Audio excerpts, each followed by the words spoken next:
নতুন চাকরি পেলাম, নতুন আজকে ডিউটিতে আসলাম। আল্লাহ, এই খবরটা আব্বাকে ফোন দিয়ে কই।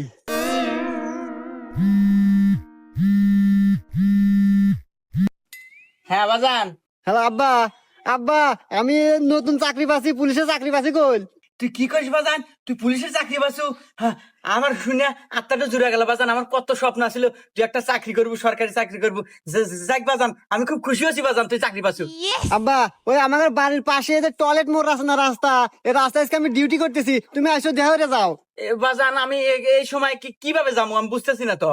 আরে আব্বা, আমার মোটর সাইকেল আছে না, ওই মোটর সাইকেল বাইরে বাইরে টান দিয়ে আইসো, এই যে টয়লেট মোড়ের রাস্তা, এই রাস্তায় এসে দেখা করি, কথা কই তোমাদের। আচ্ছা আচ্ছা বাবা, ঠিক আছে, আমি এখনই আসতেছি বাজান। আয় আমার বুকে আয়। আব্বা, বুয়ে পরে যাইতেছি। তুমি মোটর সাইকেল নিয়ে পারাইছো, তোমার মাথায় হেলমেট নাই, 500 টাকা জরিমানা দাও।